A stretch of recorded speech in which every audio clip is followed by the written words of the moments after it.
ചിലപ്പോഴേ മനുഷ്യർ തന്നെ മരുന്നായി മാറാറില്ലേ? Human medicine എന്ന് വേണേൽ പേര് വിളിക്കാം.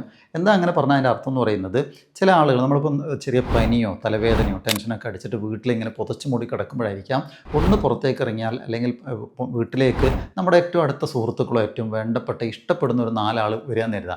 അവരുടെ കൂടെ ഒരു 1 അവർ ചിലവഴിക്കുമ്പോൾ നമ്മൾ പനി മറന്നു വീഴുന്ന, പനി ഇല്ലാത്തതുപോലെ തോന്നും.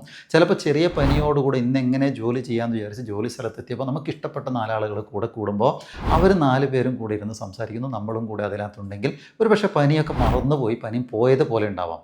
അതിന് പറയുന്ന പേരാണ് ഹ്യൂമൻ മെഡിസിൻ. ചില കേസിൽ അങ്ങനെയല്ല, നല്ലൊരു ചിരി കിട്ടിയാൽ ഏറ്റവും ഇഷ്ടപ്പെടുന്ന ആൾ നമ്മളോട് നന്നായിട്ടൊന്ന് ചിരിച്ചു കഴിഞ്ഞാൽ തന്നെ നമ്മൾ ഭയങ്കരമായിട്ട് അത് മെൻ്റലിയാണ് റിലാക്സ് ചെയ്യപ്പെടും. ഏറ്റവും ഇഷ്ടപ്പെടുന്ന ആൾ നമ്മളെ നന്നായിട്ടൊന്ന് ഹഗ് ചെയ്താൽ, സ്നേഹത്തോടെ ഒന്ന് കെട്ടിപ്പിടിച്ച് കഴിഞ്ഞാൽ നമ്മളറിയാതെ നമ്മുടെ എന്തൊക്കെയോ ബുദ്ധിമുട്ടുകൾ ഇങ്ങനെ ഇറങ്ങിപ്പോകുന്നതായിട്ട്, അലിഞ്ഞില്ലാതാവുന്നതായിട്ട് നമുക്ക് ഫീൽ ചെയ്യും. ചുരുക്കി പറഞ്ഞാൽ മനുഷ്യന് മരുന്നായിട്ട് മറ്റൊരു മനുഷ്യനും ആക്ട് ചെയ്യാൻ പറ്റും എന്നുള്ളതാണ്. പക്ഷേ ഇവർക്കിടയിലുള്ള സിങ്ക്രണൈസേഷൻ, ഇവർക്കിടയിലുള്ള ബോണ്ടിങ്, ഇവർക്കിടയിലുള്ള ആത്മബന്ധം, റാപ്പോ എന്ന് പറയുന്നത് അത്ര സ്ട്രോങ് ആയിരിക്കണം എന്നുള്ളതാണ്. അതുകൊണ്ട് നമ്മൾ ജീവിതത്തിൽ കൂട്ടുകൂടുന്ന ആളുകളെ പരമാവധി ഹ്യൂമൻ മെഡിസിൻ ടൈപ്പ് ആളുകളെ കൂട്ടുക. ഏറ്റവും നല്ല മെഡിസിനായിട്ടുള്ള ഫ്രണ്ട്സിനെ കൂടെ കൂട്ടുകയും അവരുടെ കൂടെ സഹവസിക്കുകയും ചെയ്യുകയാണെങ്കിൽ മെൻ്റലി ഫിസിക്കലി നമ്മൾ സ്ട്രോങ് ആയിരിക്കും എന്നുള്ളതാണ്. B practical in your life.